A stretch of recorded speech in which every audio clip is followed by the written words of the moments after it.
G'day guys, this episode is brought to you by our sponsors supshq.com.au. Use the code BWB10 at checkout to receive 10% off and direct shipping.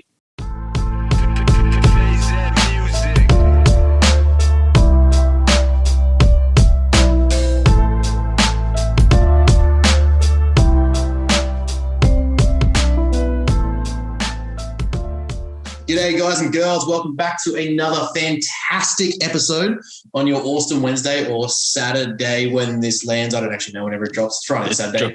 Drops. Man, it's been dropping Saturday morning for the last fucking 3 months. All right, there you go. Saturday mornings. Hope you're having a great Saturday morning. Enjoying hearing our voices.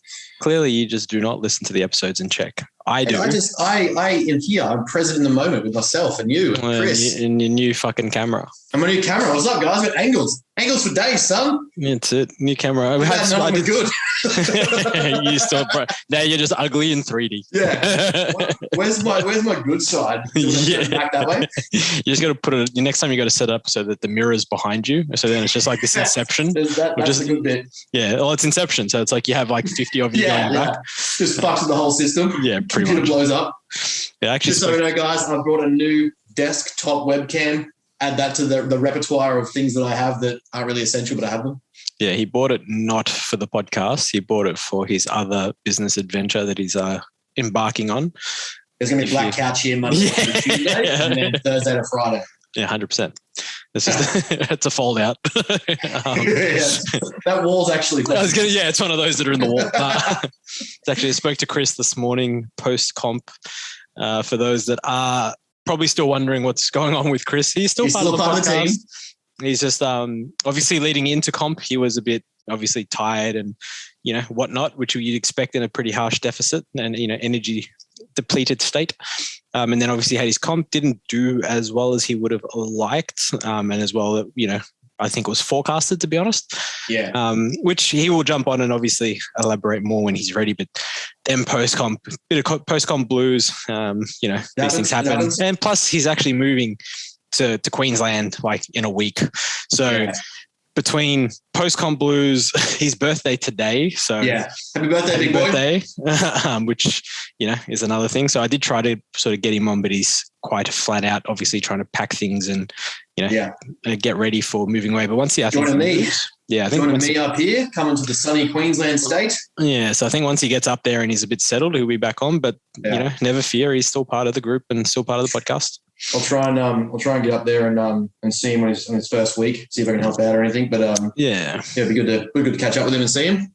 Yeah, so just a bit of an update on Chris. I did try to sort of get him to pop on, but he's flat out today, so that's couldn't fair. make it. But yes, I think we have some interesting talking topics today. I think we're it's been a while since we've ranted, so I think firstly we get out a sad but positive note before we move into its destroying stupidity. Our condolences to Cedric, another bodybuilder that's passed this week.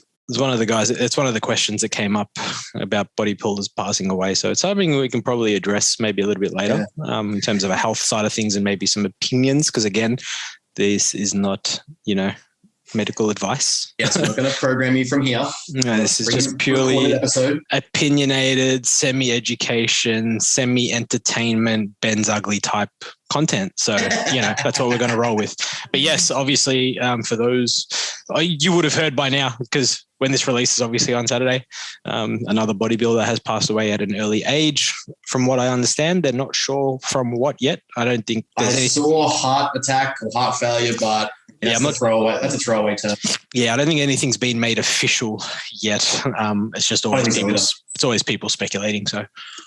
Yeah, it's sad. Like, he was on the way out in terms of his career. I think it was on the back end, but that's not an excuse to say, this is what anyone deserves or anything like that. So, he was one of the last classic shapes. I feel like he had open weight with a classic proportion and structure.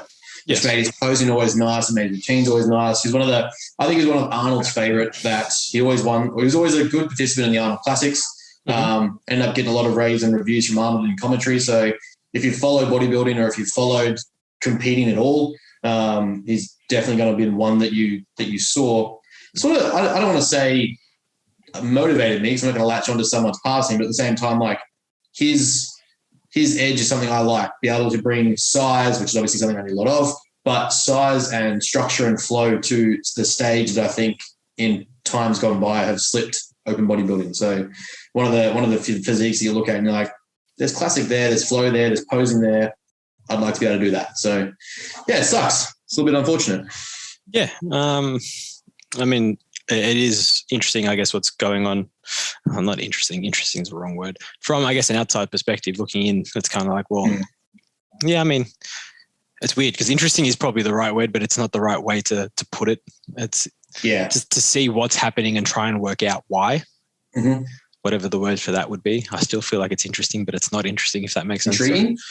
Yeah, maybe intriguing. I still feel like that's almost positive. And it's like, death is not usually a positive. So anyway, I mean, we'll address that in the Q&A because I feel like we've got a few questions on that. But before we move on to our talking topic of ranting, because I feel like this is just going to be a rant podcast, which I'm sure the people miss because they always seem. We haven't been stirred for a while. Yeah, our podcast listens and downloads go through the roof when we rant. So first and foremost, question: have you seen the new YouTube layout that we've got going on? You haven't, have you? You haven't seen it. So for those that are listening, we do have a new template that we've put out on our YouTube. And by we, I mean like myself, because Ben clearly doesn't pay attention to anything because he's making me look bad as per usual.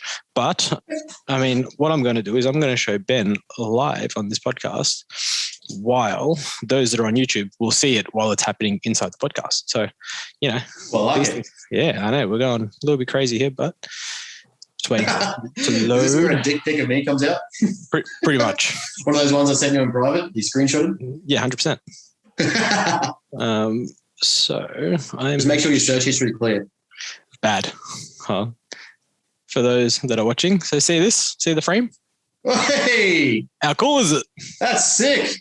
Right? Is that you or Big Dave? You've been up in his game. Dave, you think I'm going to do that, please? Sorry, I should have been, yeah. Well done, Dave. But how cool does it look? Like, it looks all the logos at the bottom, us at the top. Yeah, I'm pretty excited about it. I mean, these are the things that make me happy. Yeah. And for those that are playing along at home, I wasn't intending to get fitted up to buy new golf clubs.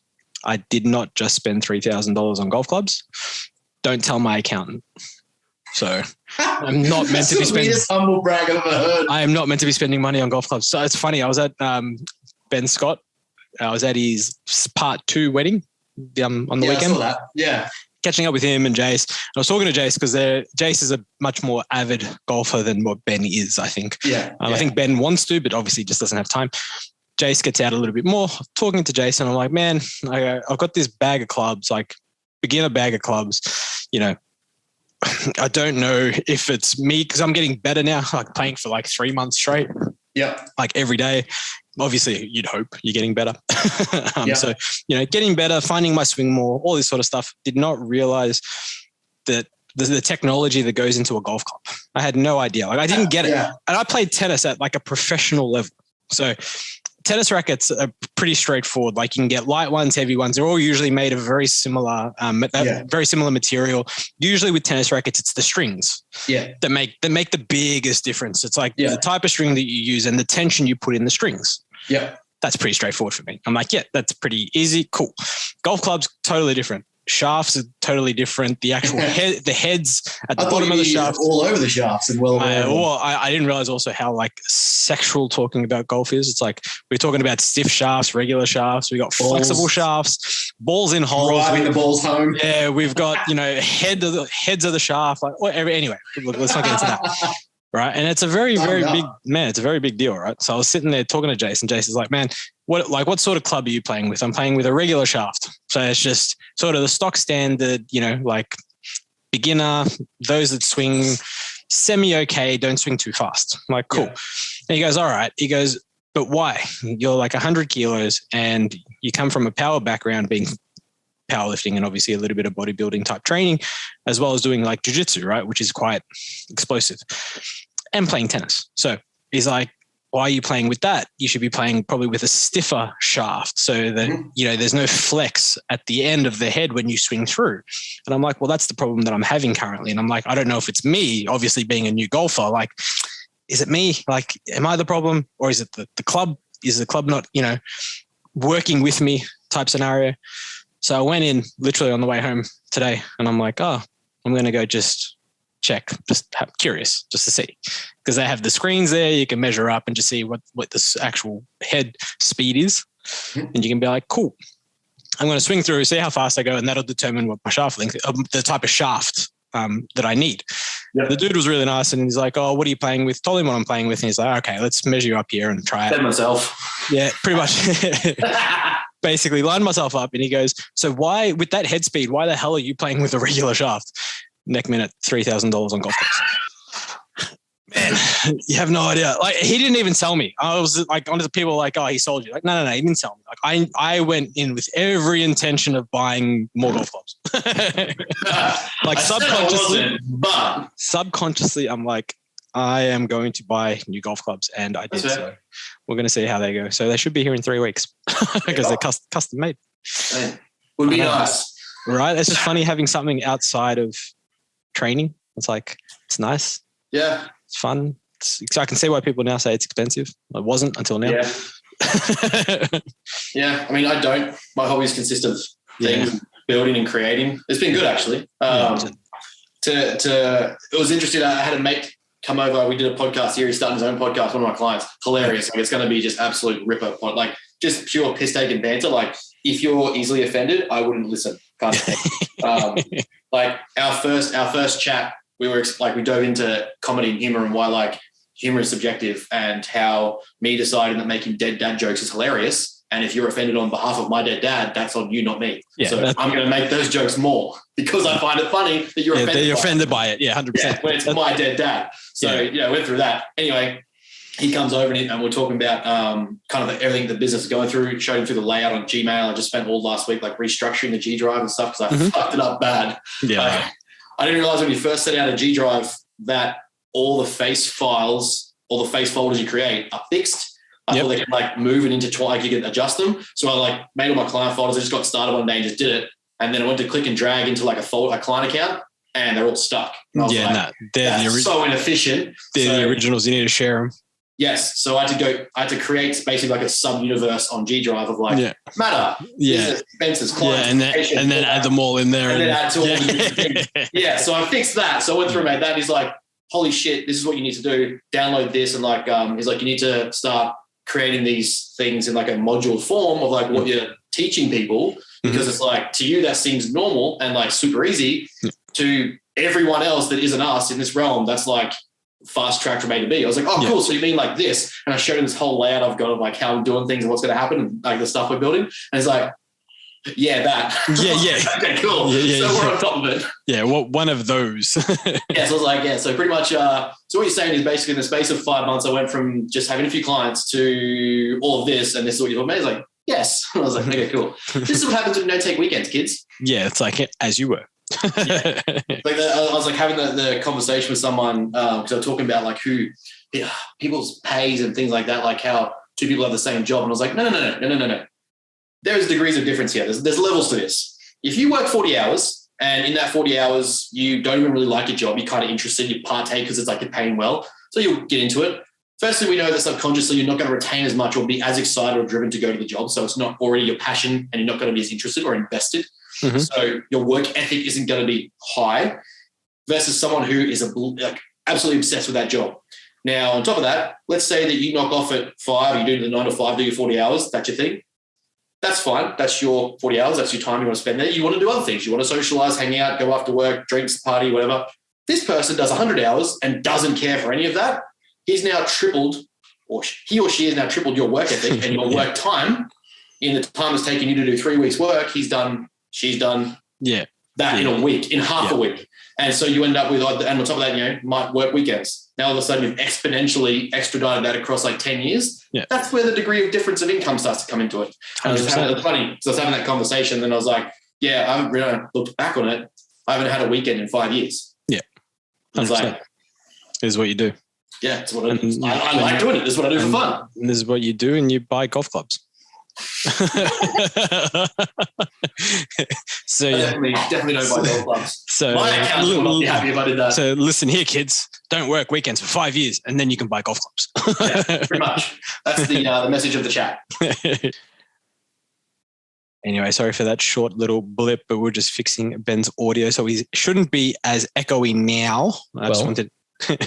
In fairness, Dave's going to cut that out, so it won't even be a blimp. Yeah, just wanted Good job, Dave. Just like wanted it. Yeah, I mean, he'll improve the audio, but we'll just, finish on that talking topic. And I thought we'll get it out, and then I'll pause it and be like, all right, let's fix that. Yeah, well, yeah. I'm polite. I'm not going to stop you halfway through the conversation. Can you imagine just listening and it's all like, stops. three different topics later. Yeah, it's like this motherfucker.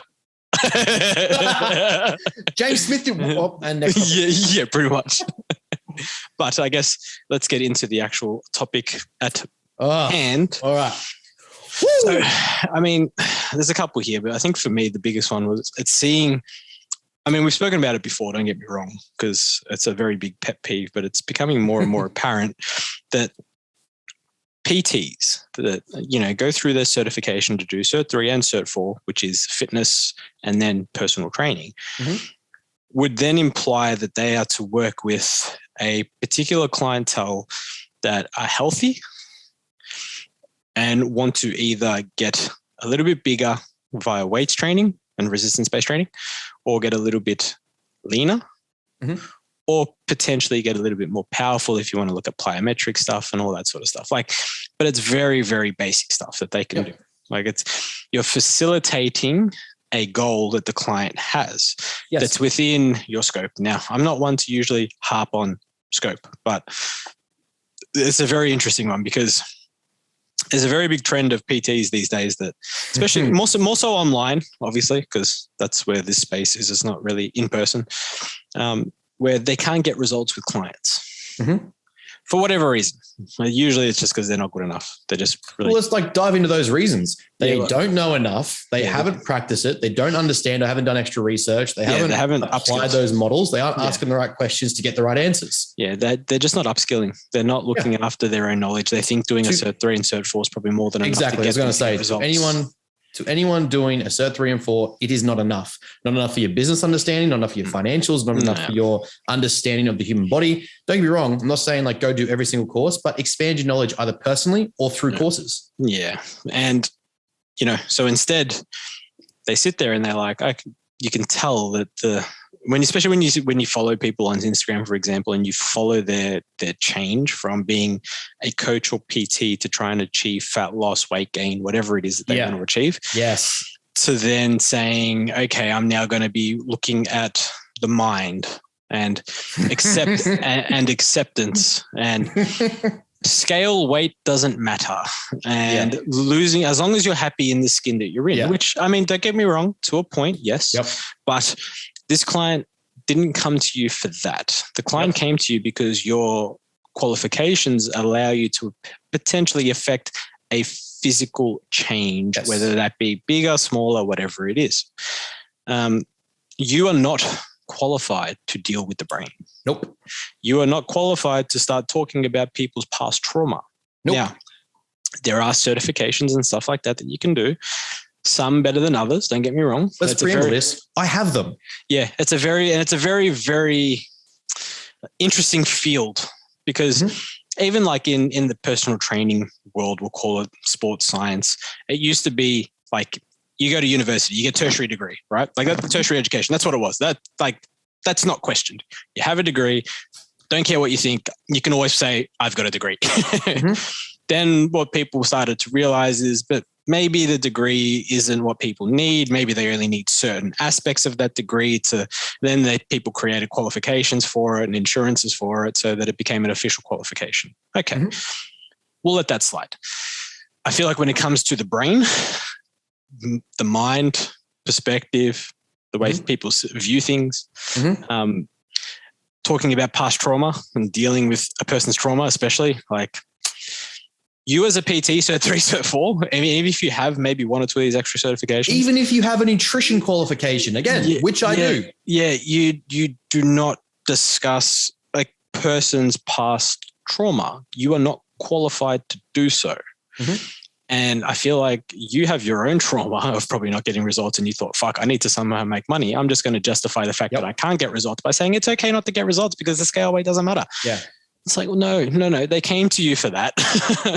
So stop justifying your inability to get a result and maybe just instead of spending money on these other stupid things that you're doing, maybe spend some money on some upskilling in the fields that are relevant to you.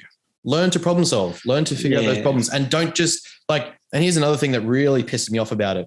I'm sick and tired of hearing people use childhood traumas to justify inadequacies or inability to achieve something. And then simply saying like, oh, it was because of this person's childhood trauma, we weren't going to touch this. You can't diagnose that. You don't have that background. You don't have that education. You can't make that diagnosis or statement. If they've come to you with these things, and like as an example, people that are saying that, and again, we've harped on this, but tracking as a debilitating behavior and obsession tendency because of X, they don't have, or you don't have the educational background to make the presumption that tracking is their obsessive tendency. Now, if there was something else in their life, if they were obsessing over time management, dollar managements, the fuel in their car, like all these other measurable metrics, we'd be like, okay, they're pretty much like, let's similar get a ballpark. psych. Yeah, let's get a psych. There's actually starting to show some tendencies here that these things are happening. If you just simply don't want to learn to track calories, or, you don't know enough about nutrition to learn that, and just go, oh, it's okay. Like tracking's bad for you, is going to cause trauma bring-ups because this person said, oh, I kind of get a little frustrated when I start to track and I just want to really figure it out. That's how every skill is learned. That's how every skill is learned. You suck at it at first, spend the time, expedite that time frame, and then you essentially get good at it eventually, and it just becomes faster. So that's not trauma. You can't diagnose someone's trauma because they've said, hey, this makes me want to obsessively get better at it. Cool. Yeah. It's a very big pet peeve. I'm not going to lie. I get really frustrated. This is where I draw the line when I start seeing people talk, and especially when they've come from nutrition courses, physiology courses. I understand that they are your thing. That's cool. You've done that, but that doesn't enter the realm then that you can start calling yourself a mindset coach and a lifestyle coach. If you you've been a personal trainer who's lived with mum and dad until you're 25, saved up 6 fucking figures or whatever it is you did, and then you've gone out and got some nice little houses or a product or whatever, done your thing, and you get to train and live your life in the gym, are not qualified to then start telling a mum of 3 how to start improving her lifestyle in order to get better at the gym. You don't understand the order in which you do those things before she starts feeling like a failure, and then you suck as a PT. Yeah. And I feel like it's also going to start creating more problems than it is solving more problems, right? Like 100%. You said, you're going to create a problem that wasn't there, like feeling like a failure. This client didn't feel like a failure until you try to put metrics in for them to hit, and they couldn't hit them, and now they're failing. It's there's people that I've seen that are creating these master classes. And when I say master classes for those listening, again, we have the famous air quotations that are now coming up, in freeing your mind, or in how to be okay with the body that you have, or how to throw away the scales. And it's just and these are again, people I know, unfortunately, people that are PTs originally worked in gyms to help clients achieve, body composition goals. And now they're moving into this sort of other avenue because it's more generic and it's easier to get. And people, you get to market the fuck out of it. It is a marketing job. And it's coming from people and it's funny because you look at the promotional, there's a chick, for example, and again, I'm not picking, there's guys that do it too, but I mean, the guy is the exact same, but the girl that I'm having in mind at the moment, in bikini, showing, the figure off, cuts a nice figure, don't get me wrong, using that as a promotional tool to say, well, it's okay not to be, not to weigh yourself, and it's okay that we're going to free your mind. It's targeted at females, don't get me wrong. The whole thing, and it's just but you're showing yourself lean and healthy. You are not your demographic in terms of the physique that you present. Yep. So it's kind of this second connotation of, I can free your mind, and then I'm also going to help you look like me. It's no, you're a fucking hypocrite, man. This is not, if you're trying to shed someone away or get someone away from the scale, for example, I'm not sure you being in a bikini is the way to do it. Yeah. Yes. And because the chances, the reality is, in order for you to get to that lean, you probably track that metric. Yeah, I completely. The person was notorious for tracking and stuff, and getting lean and doing photo shoots and stuff like that, which is fine. Like that's what you want to do. Like but maybe that's what you should coach because that's what you've done. Yeah, exactly. Like you've been into photo shoots multiple times and dieted down to photo. You can probably coach somebody provided you have the qual to help get there. Like, so why don't you fucking do that? Anyway. Yeah, it becomes a weird realm where people are like, don't get me wrong. I like I said, I've studied these things. Acceptance is one thing we encourage. That's literally like acceptance and commitment therapy. However, part of the commitment is you commit to yourself to improving and progressing. So the acceptance part is what you're taking out. Oh, mindfulness and acceptance. We are who we are. That's cool. You can be who you are. And this is where dialectical behavioral therapy comes in, DBT. You can have opposing dichotomous views on certain things. Like you can want to accept who you are as you are, but you can also want to get better. You can also want to improve. You can also want to change, I guess, the narrative. You can change the environment a little bit. You can do things that make you better. So if you're picking out the aspect of acceptance and saying, well, you can be beautiful at any size or health, or, you don't have to weigh yourself. You don't have to do these things, but you're projecting. And this is where actually I get to say your insecurities and your inadequacies are coming through. You're projecting your insecurities, inadequacies, or inabilities to get results onto your client by presuming that they don't actually want to get the result. And therefore saying, hey, screw the result, screw that body composition. Let's just be who we are. I'm not paying you $100 a week to just tell me that. I can watch that on YouTube for free. 100%. It's fucking, it does my head in. I'm actually looking for the terminology used here just so I can. From sabotage to success. Oh, shut up. Yeah, that's what it is. Like, again, I won't name the person, but for those listening, you probably know the person or follow the person. A 90-minute masterclass for you to go from sabotage to success by learning the fundamental steps of the mindset and motivation. What? Yeah, via Zoom, apparently. If you're tired of doubting your choices, you want to confidently stand in front of the mirror and love yourself, you're ready to take control back and stop self-sabotaging. What you'll learn, my journey from sabotage to body and food freedom. Problem number one, like your journey. No one cares about your fucking journey. It's good because you're making this an anecdotal opinion and then deciding it's a research or a class. The 3 things that are stopping you from body positivity. Oh, what is masculine and feminine energy? Oh, how to stop perfectionism. How to stop perfectionism thinking into your life. God, fuck's sake. Okay, people, listen. Hold on, I'm still going. Shut up. Oh, fuck, no, there's more. How to stop your body image from consuming your life. And to finish, a live Q&A. Kind of want to jump on it just for fun. Yeah, but you see what I mean? Like, this is the sort of shit people see. And again, I don't mean to like harp that it's, females only. It's just that it's more female orientated majority of this stuff. That's the demographic. Yeah. We have guys as well. I've seen guys. I mean, I can list one of the guys and read off his shit, which is sort of similar, just apply it to men and it's still bullshit. It's still cringy. Yeah. It's still cringy and crap, but it's like, that's the shit that you see. Yeah. And these are what vulnerable people, both male and female, will see and be like, oh, that looks like that can help. And it's kind of like, that would help if the person is actually qualified in helping, doing exactly what they promoted. These people are not, because you know what? The Cert 3 and Cert 4 that were supposed to help you achieve a body composition result. That's it. Yeah. Just learn to train, improve your body, try and get stronger. Literally, that's it. If you have all these self-doubts and all these problems, like in your mind before training, see a psych. Yeah. Get clinical assistance. Yeah. Not help. Like it's not, you're not broken, but these are things that you should address. Yeah. Just literally see a psych. No problems at all. There's nothing wrong with seeing a psych. Here's the thing, in the terms that whoever said person has used, I don't even want to know their name, so I'm just going to cry stupidity. Most psychological disorders, experiences, situations exist on a spectrum from beneficial or positive to debilitating. Yep. Most of us sit either in a neutral ground or in amongst that spectrum of certain behaviors. At least 10% of the world, I believe it's 10%. 10% of like the 1% world are at least high in psychopathy, meaning they're high in like psychotic traits. Yeah. That means there's 1 in 10 of those people you meet are a borderline psychopath. Yeah. Other people still exist on those spectrums as well. So when you hear people talk about like self-defeat and self-sabotage, perfectionism, You should want a degree of perfectionism. It's just a high conscientiousness. It's a personality trait. Guess who runs the businesses? Guess who builds the factories? Guess who runs and operates the factories? Guess who makes sure that things run on time? Guess who makes sure that things are operational and correct and effective? People that are high in conscientiousness, they're task orientated. That's not a debilitating behavior that you need to talk out of yourself. That's not how that works. It's something like most professional athletes are going to have a high degree of high conscientiousness. Yeah. Because those traits lead to successful outcomes. Even if they're not the most talented, they can develop the skill because they're more conscientious about it. So trying to talk out of that doesn't make sense. Yeah. Like I said, if you're experiencing any of these sorts of problems or potential problems, just see a psych. Even though it can be difficult to book in with a psych at the moment, I get it.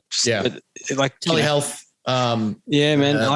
There's so many options now available. There's apps where they do literally on app, like people that are scared of conversation. If you have anxiety of answering a phone call, you can do mental health plans with your GP. Like, just fucking do it. Like, there's no reason why not to. It's not one of those. Any listener, before you sign up to any of these things, message me. I'm not going to help you. I'll redirect you. Yeah, 100%. Because I'm going to say probably not worth $500, $600, $700, $1,000. Yeah. Probably more. Like, fuck. Can you imagine some of these? You see what some of these people would charge? Like, fuck. And I'm sitting here with like a 6 week learn to track course. I'm like, between 50 or 150. Well, okay, but between there's pretty adequate. I'm like, nah, no one wants to spend that much money to listen to me talk. Yeah, nah, they don't.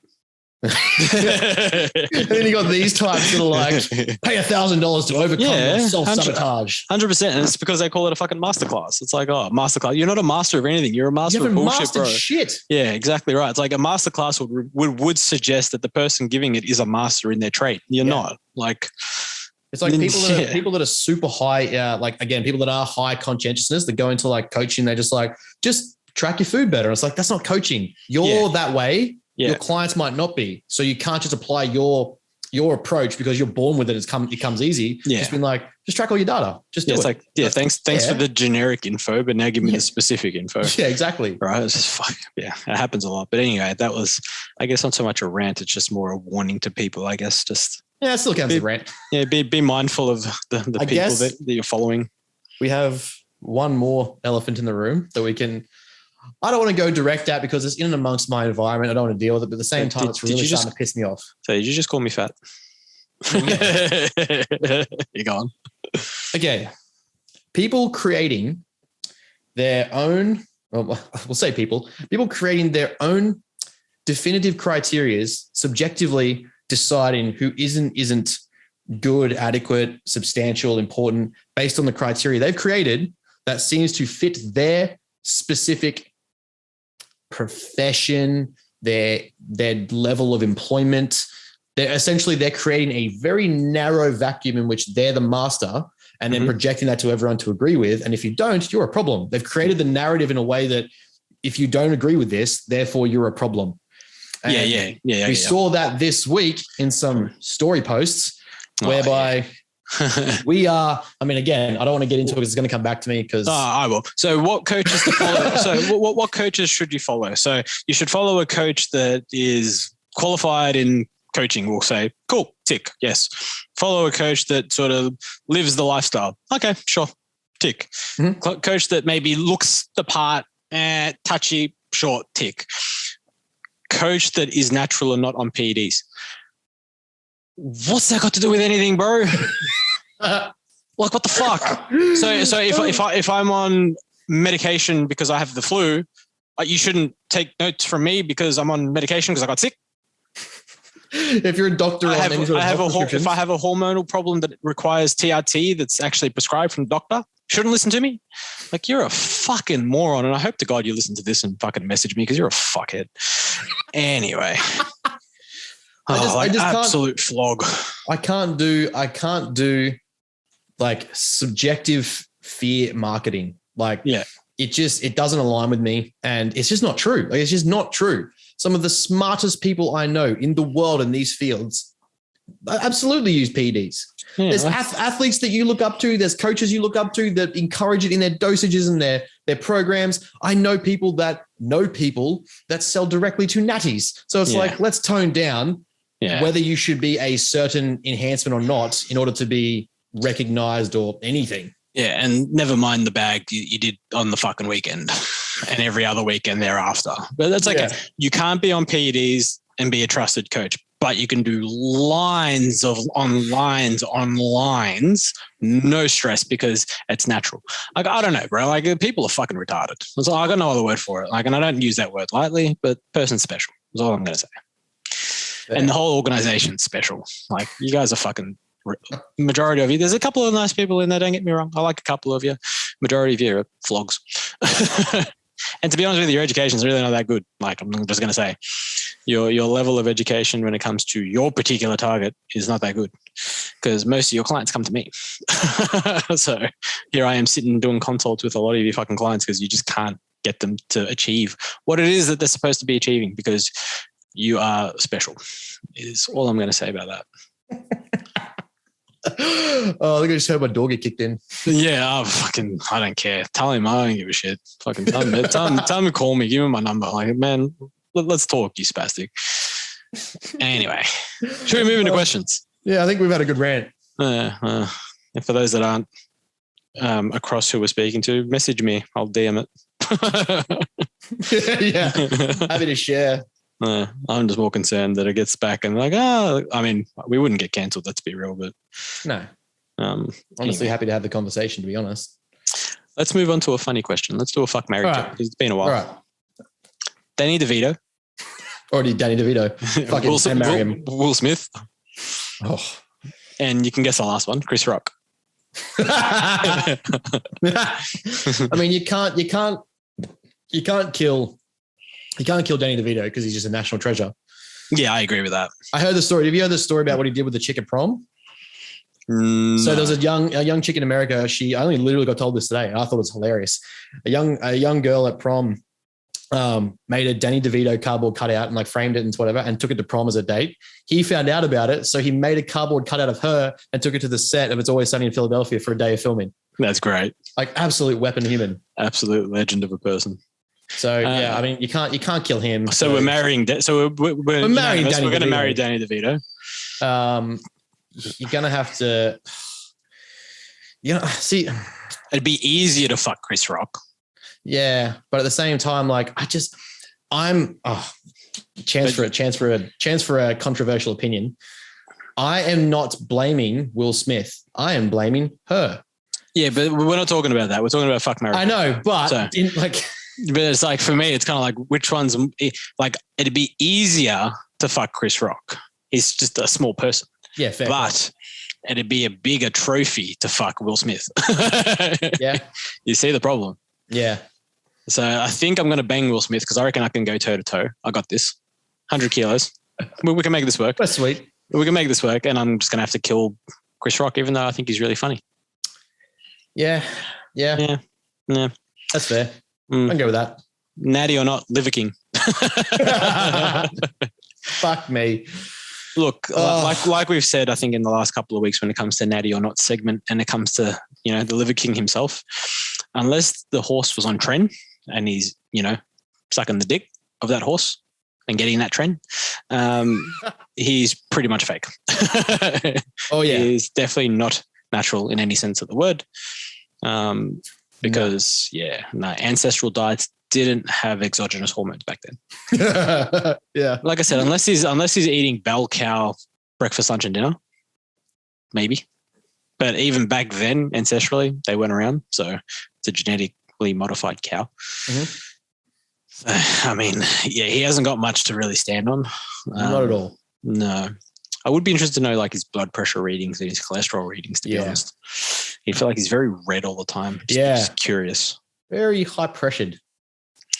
Here's one. Is it bad to be obsessive? No. That was easy. Cool. Not at all. Good chat. No. I genuinely, I hate the connotation that's become, or the association that's become attached to the word obsessive. Yep. Because it creates this idea that the person who is wrong. But it's what they're obsessive about. Are they obsessive about crack? Okay, fair enough. Let's fix that. Are they obsessive about self-improvement, achievement, their business, their training, their sport, their career, learning, all those things? the more obsessed you are, the less time you're going to spend doing things that are distracting, a waste of time, not in line with what you're trying to achieve. So you're going to exponentially increase the way that you get something done. If you can take what, some people can do in 7 or 8 years because they also like weekends and time off and yada, yada. They're not training at 4 a.m. They're not getting all their meals in. They're not sleeping 7 to 9 hours. They're not doing all that stuff. And you're going to get better results. Yeah, fair. Can't argue with that. I mean, that's not my field. So let's just go with that. Would you rather train in the same clothes, never washing them, or lick all equipment you use for the rest of your life? Oh, fuck. You know what? It's funny. It's funny because when you look at this, train in the same clothes, never washing them. So you'd think then they'd get stinky and all that sort of stuff, right? Yeah. Because you're constantly wearing them, so you're going to constantly sweat in them. I don't think they'd overly get like moldy back, like and all that sort of stuff, right? Yeah, right. They would air out a little bit. Not so much aerate. It's more, I guess, the moisture. I don't know how much moisture it would require, and then what the drying time would be. So don't get me wrong, they're going to stink like absolutely. Oh yeah, absolutely. But it's only going to get to like a point of stink, and then it's not going to stink anymore. Yeah, you know what I mean? It's like a maximum stink point. That's a thing, guys. Put it on a bumper sticker, maximum stink point, bros with brains. Coming to you in 3 months' time. It's going to be on a t-shirt. But so, you're going to get to this point and it's like, okay, well, everything thereafter doesn't make a difference. You're just going to be training in a stinky, sweaty top every time. Yeah. So it's like, I guess when we say like clothes, I mean, like underwear wouldn't be ideal. Like that. I think that's the only issue I'd have. But shorts and t-shirt, I reckon I could live with. Or shorts and a tank top, shorts and a singlet. I can live with that. That's fair. Yeah, it's just the underwear. But at the same time, licking everything you've trained on, knowing full well there's some other people who've trained on it. Well, is it like, am I licking the entire piece of equipment? Like, am I licking just the seat? Am I licking the headrest, the chest rest? Do I have to give it a full up down? Yeah, like is it just like a little tongue on leather somewhere? like what's the go? Like Step Brothers when he goes to the white dog shit? Yeah, literally. Is it like that? Because I'll do that any day of the week. That's fine. Yeah. I'll pick the any piece of the equipment and just put my tongue on it. That's fine. Like no stress. Aaron's a seat sniffer. Liquor, not even. I'm licking seats, mate. I don't care. I'll do that if it's only just like a little bit. That's fair. But if you have to lick the entire like piece, then I'm probably going to go with the clothes. Like, sorry for the smell. What do we got? Is it better to build a business by tearing down other coaches or educating them? I like that. Don't tear down people. It's fine. Like, don't get me wrong. Fuck them. But at the same time, the thing is that I find most interesting, especially in this industry, is we have a lot of people, even in our networks, that attack someone directly and they think that's going to lead to their followers or their people learning, or they're going to take it on board and go, oh yeah, that person was true. What we actually find is those people are going to ingrain in their position even harder and support them more because, someone's jealous or someone's talking shit or someone's whatever it is, like haters going to hate, all that crap. So you're actually enforcing and entrenching their fans, their followers, their clients, whatever, because you're trying to attack that person directly. If you simply educate in a way that allows them to establish their own opinion and go, oh, actually, hang on, this person's challenged what I thought was the case. Turns out this guy's a bit of an idiot. You're not directly calling them an idiot, but you're explaining to their fans, their followers, their clients, why they're idiots. Yep. And then you also don't look ethically questionable, immoral, on that toe line where it's like businesses that often have to tear down another business to be successful don't really last. Mm-hmm. Or they don't do too well, or they reach a certain cap where it's like there's only a certain amount of time where people are going to buy into you fear selling, hate, or negative kind of conversations about other business. At a certain point, it has to be what you provide, not so much the problem they have. Mm-hmm. That's fair. I mean, it's interesting, but to build your own business, stay in your own lane, focus on your own shit, make yourself better, build your business. Mm-hmm. The only time I'll not so much tear down a coach, I'll probably just question what the coach is doing. Yes, different. Is if it's harmful. Yes. Which I've said a few times. It's like, especially when it comes to like content on social media, if it's wrong, doesn't cause any problems and any harm, whether that be physical, you know, whether it be sort of hormonal or whatever, no problems. I can live with that. It's like you're just a moron. Mm-hmm. If you're spouting information, that's going to cause harm, then we have a problem. Yep. Then it's up to me, because I feel like I'm obligated to then do something about that, whether that's call out the coach, whether that's call out the method or what they've done and then recorrect them. But obviously you need to be able to show where they're wrong. Yes. If you can't show if you know that they're wrong, cool. If you want to question them on it, I mean, be polite. If the person's just notorious for being a moron, well, then it's not so much tearing them down. You're challenging the position. Yeah, you're making them accountable. Yeah. It's like, hey, like what you're saying, and it's like we always say, we use that reference of the what's her face, the Steph Fit Mum, what's her name, in Geelong here. Oh, toes in, toes out. Yeah, on the leg extension. And it's like, it's just blatantly wrong. And it's like, you can question me on that any day of the week. Like, that's my field. Like, I will take you to town on it. No worries. I will draw you the diagrams on the whiteboard and show you how that doesn't work. So it's like, not so much. I feel like I didn't tear the person out. I didn't tag the person. Nope. I didn't do anything. All I simply shared was a story and then explained how it's not, how it doesn't work. And then also a post I'd already done on the same topic. Yeah. Like, I'd already done it. So it's like, I didn't have to create content. I'd already created the fucking content. Yep. So, I don't know. I don't like the idea of tearing a coach down. It's just case dependent, person dependent. Because sometimes coaches really do need a reality check. Or people. People need a reality check. Then that's always going to be the case, but it's more so in a way that, like, you're not going after them saying like, you're an effing dickhead, like you're just a piece of shit. It's more so, this is where this person's wrong. Here's the research or the reason. Here's what I've already established it. This is what we're saying. Done. Now, if someone still chooses to ignore that and go to the other person, you've done your due diligence. You've done your ethical responsibility to make sure that at least the correct information's out there. Sometimes you just can't take a horse to water and make a drink. Yeah. So the idea is not to, like, there's nothing wrong with challenging people. I love a good discussion and debate. However, if that person starts to get irrational, emotional, doesn't actually understand a position to argue, or doesn't have the debate skill of a fish, I'm going to be like, cool, this is not worth my time. It's not going to provide anything. So what I'll do is just simply provide the correct information. Unfortunately, a lot of people think that by attacking someone directly, even if you don't agree with them, you're attacking them personally, is going to affect change. I disagree. I think it's actually going to lead to their fans or followers or their cult, especially if they're like well-known or have a position like that. It's going to entrench in them. Like, they'll just rebrand it as, oh, look, my haters are coming after me again. Just proves I'm right. Yeah, 100%. People are fucking stupid. It's just the way we put it. Switching from primo to mass, 1-to-1 ratio. Yeah, pretty much. They're pretty much brother, sister, sister, however you want to look at it, of each other. They're very, very, very, very similar. They're probably the two closest DHTs that you could get, now that I think about it. Anyway, but yeah, so if you're going to switch from primo to mass, you can effectively run it at the same dosage you would at primo. So that answers that. What else we got? How many ducks would it take to fill your gym scaff? That's a good question. How big's a duck? Should we Google it? Let's Google it.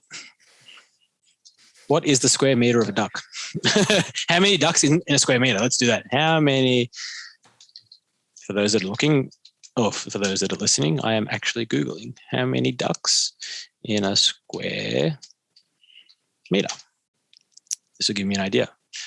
At a minimum, provide at least 1.5 square meter area per duck in the house or the pen. No, we don't want to do that. What? At least 0.5 square meters per duck. How many ducks in a meter squared? Let's have a look at that. 2.2 breeding ducks. Feel like that's not much. So by that logic, 3 to maybe 600 ducks. There you go.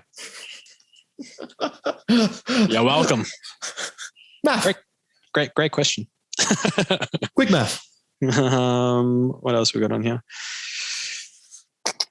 We do have more questions on the Bros with Brains page. So let's have a look at what we got on here.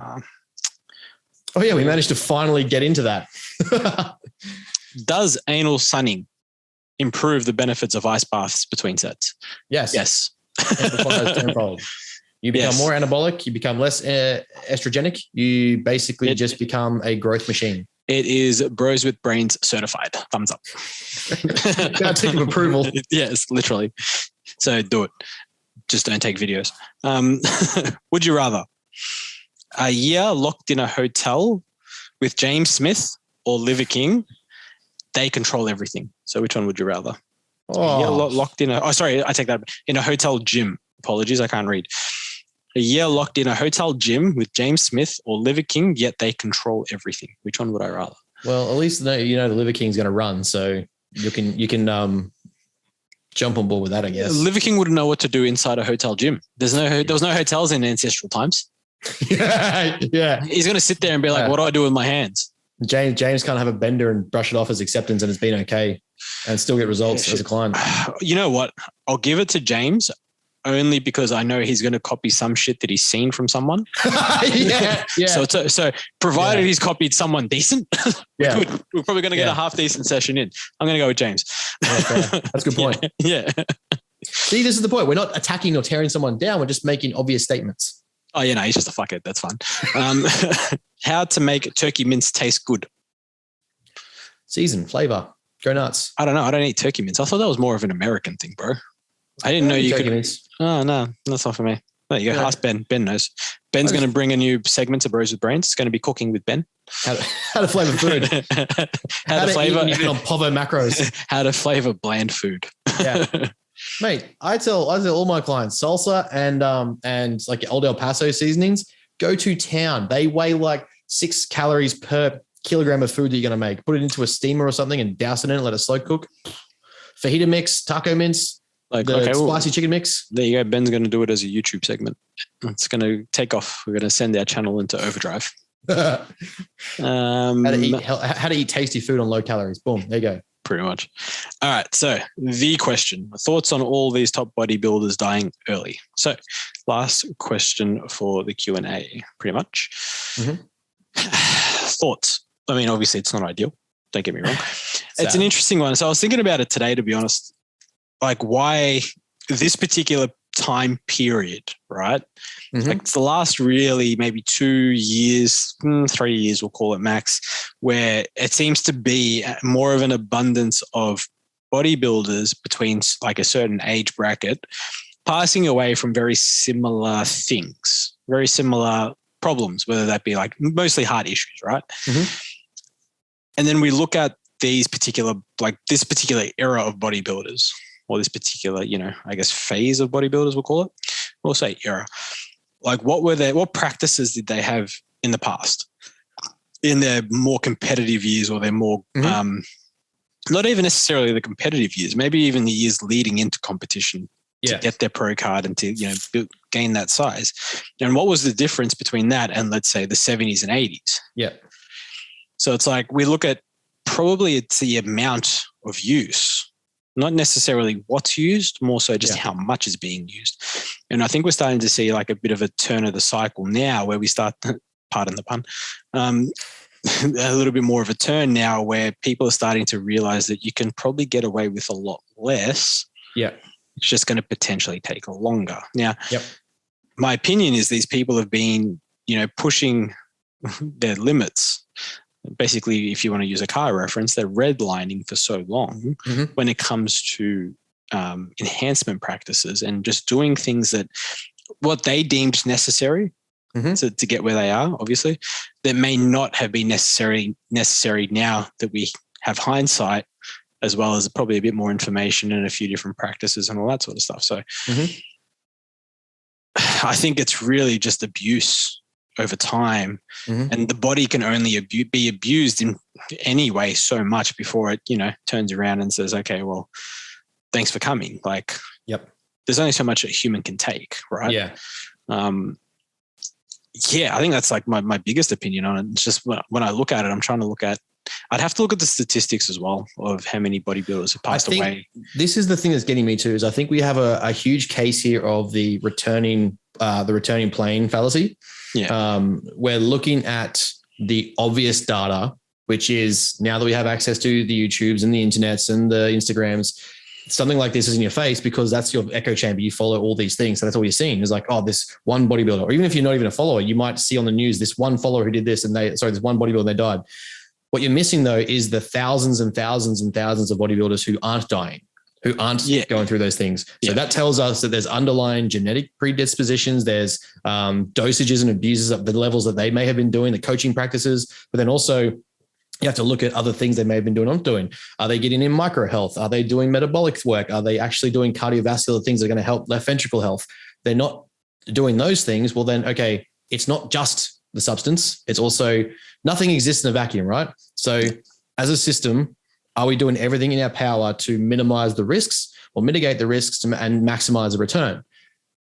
Sometimes, and I'm not even saying he was a problem, I'm not saying anything bad about him. It's just these are the things you have to weigh up and ask or decide or go through in order to make sure that we're maximizing protection versus return. Yeah, it's an interesting one. It's an interesting one because there's so much that can happen and so much that's involved from so many different like angles and facets of, bodybuilding. So, to say that it's funny because from memory, there hasn't been a direct death from AAS use. Like that, probably most people listening are like, what? Like, yeah, steroids have never been the cause. So when I say AAS, I mean anabolic androgenic steroids. So have never been the root cause of death in anybody from memory. I could be wrong. But I don't think it has been. I'm very, very sure that hasn't been the reason why someone's died. So obviously it's a funny thing because it's like it can cause problems that lead to death. Yes, comorbidities. Yeah, but it's not the direct link or direct cause of death. Okay, so you can abuse the body quite a bit when it comes to your hormones. Don't get me wrong. Yeah. You can do a lot of shit to it. Your body's pretty good at, saying, hey, like, okay, you're an idiot. I'm going to take over now and get myself back to where I need to be. But it can only do that for so long. And that's why I think it's more so the abuse over time that's potentially causing some of these issues. But yeah, and then on the other side of it, obviously the education for over-the-counter supplements and that sort of stuff to assist. So when we do things, so it's like everything that's done when it comes to the human body is done off just an average person, we'll say, male or female, no resistance-based training, no cardiovascular training, just a person that walks around every day, lives a sedentary life, blah, blah, blah. Mm-hmm. So then they base a lot of the recommendations and stuff like that off this type of person. Mm-hmm. When that changes and that person changes, so you throw in resistance-based training, which is a stress, the body then accumulates stress. But if you haven't changed something on the other side of the equation, then there's an imbalance, right? So it's like, okay, how can we keep this equation as balanced as possible for as long as possible? So it's like, okay, then we start, we might increase training, increase food, increase training, increase sleep, increase training.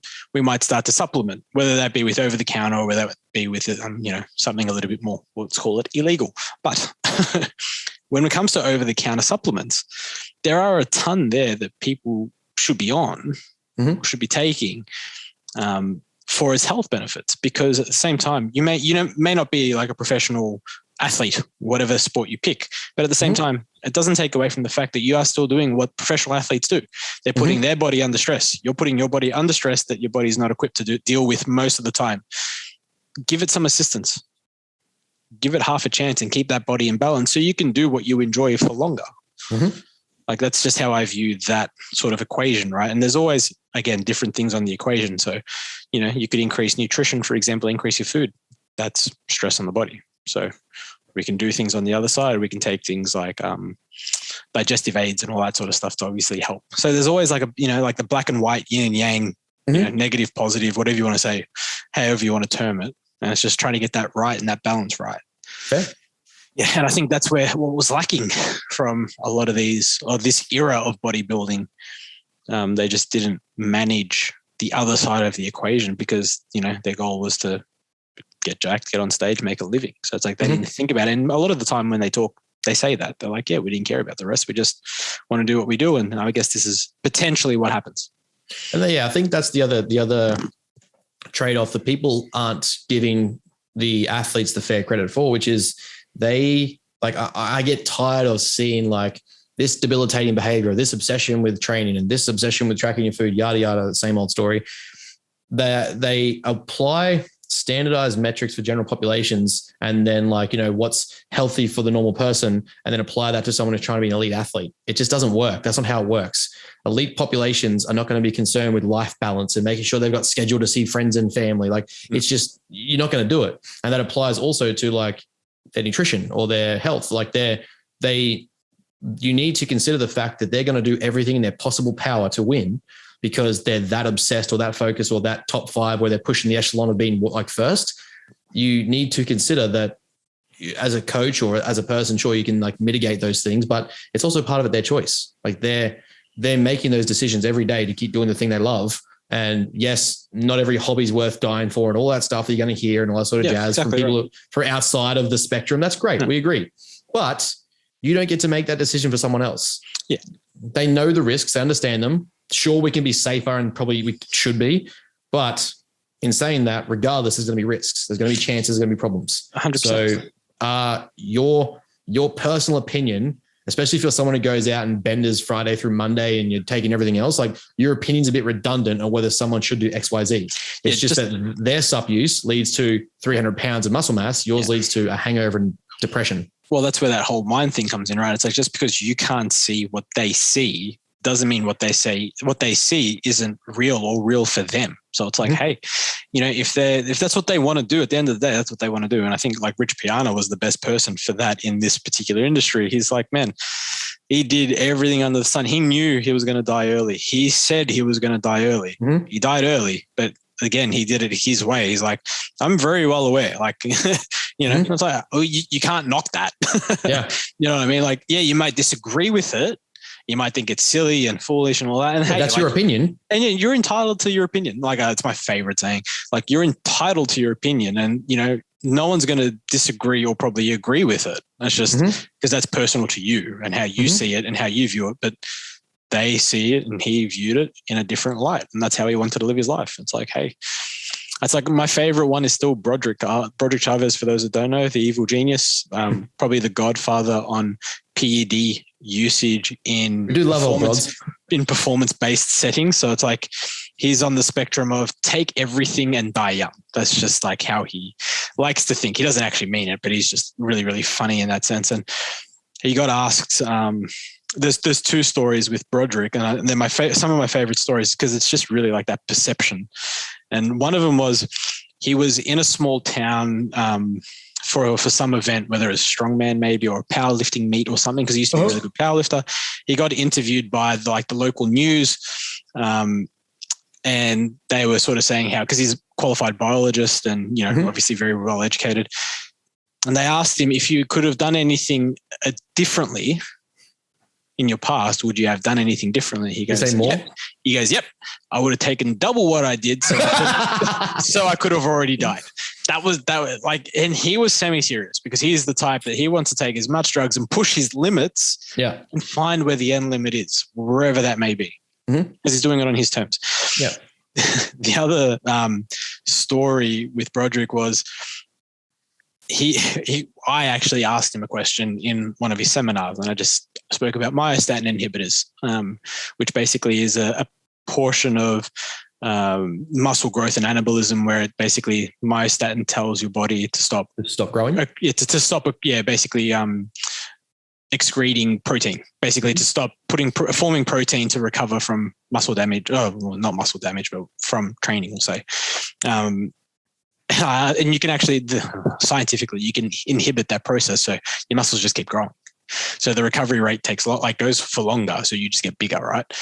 And I asked him about them, if he knows of any, if they're in existence, and he goes, no, but he goes, that's the ultimate goal, to die on the toilet because you can't get up because you are so big from inhibiting your myostatin. He's that's his dream. He's like, that's the dream, to die on the toilet, can't get up because I'm so big. Again, very much jokingly. So for those that are listening, it's a joke, really. Yeah. But at the same time, it's just, but that's what, this is what I'm saying. It's perception, and it's everyone lives their life their way. And that's how. Yeah. As Heidi Yamagishi says on Generation Iron, it's no different to me than someone driving Formula One at 300 miles an hour. Yeah. You like the amount of mechanics and variables that have to be working correctly for you not to die. You're defying science by not dying. The odds of you dying go up exponentially as you increase the speed, take the turns, the more laps you do when things start to rust or not work, tires run out. So like you're picking subjectively the sports you are okay with people potentially dying and the ones you aren't. Exactly. It's just that in bodybuilding, they know that the direct use of this XYZ supplement is going to possibly increase the risk of. However, if you look at Formula One, NASCAR, V8s, all that sort of stuff, like skydive, like what is it, like your the giant drops, people that do like the extreme jumps and shit. Yeah. All of those people jump into like Grand Canyons of water with like there's rock pools beneath them. Like all of that leads to potential risk of death. Yeah. It's just that you're subjectively applying your definition of acceptable to those sports and not bodybuilding. Yeah, exactly. But all degrees of extreme come with risk and intensity that you have to be accepting of. Yeah. Because they just want to do it. Yeah, it's exactly right. And it's like, it's really like that saying, each to their own. Yeah, 100%. Yeah. It's literally the definition of like each to their own. But yeah, anyway, that's it for questions. I think that was a pretty good rant chat. Pretty good rant chat. Deep. Moral of the story, don't work weekends. Pissed a few people off. Probably going to get a few inboxes. Yeah, fuck them. Yeah. It's like we say, moral of the story, don't work on weekends, buy golf clubs. Yeah, that's now the catchphrase of the chat. Now that and what was it? Maximum stink. Put that on. Maximum stink threshold. Yeah, that's it. Yeah, MST. Yeah, I was going to say MST. Like, wait a minute. The other big exciting news, guys, before we wrap up, is we have finally made it on the big leagues and the big times. We can pretty much wrap up now as a podcast and show because we're officially there. We have an official sponsor to the podcast now. Oh, yes, we do too. So, yeah, we've knocked off the last boss on Tekken and we can retire.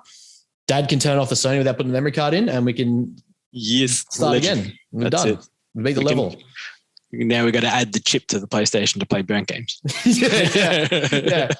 Anyone under the age of 20 is not going to have any idea what we're talking about. Yeah. Remember you had to find someone that could do it and pay $100. Yep. But anyway, good times. Fuck, man, those were the days. A memory card cost you $80 and it was literally worth like 80 megabytes. You're just like, fuck. Sponsor SUPS20. Yes. No, SUPS HQ. supshq.com.au. Use our code. We're those guys. Yeah. Use the code BWB10 at checkout to get a discount. No, they're going to actually add 10%. For being associated with us, you got to pay. Yeah, 100%. That's a fair tax. Yeah, I don't blame them. You guys should still support them. But yeah, so everything from pre-workouts, proteins, post-workouts, intra-workouts, gainers, some variety of health supplements. So pretty much your standard supplement store. But yeah, direct to you online. There's no brick and mortar store you have to worry about. You just literally use a code, get a discount, and send straight to you. And if you do have questions on supplements and if you want to know what to get or what potentially to get, feel free to DM one of us on the Bros with Brains page. We can either have a chat with you over the DMs or we can organize a consult to have a quick chat, maybe 15-minute chat and see what's going on. Maybe offer it off Bros with Brains for fun. Sounds good. That's it from us. I don't think there's anything else going on that we need to know about. Is there? Nothing coming out? Nothing? No. It's all just working. It's working. Same shit, different day. Yeah. Pretty much. Feels. That's it from us. As always, guys, if you have any topics for us to discuss, please DM or throw it in the question box when we throw it up. Let us know if you prefer my new angles. True, if you like the angle of Ben's dangle. I did clean the mirrors though. Like I managed to put everything that was on the mirrors onto a Trello board, so everything's more like. Yeah, he hasn't completed the tasks. He's just moved them. Yeah, yeah. It was KPIs and like values. Thank you very much. It wasn't tasks. All right, that's it from us, guys. We'll speak to you next week.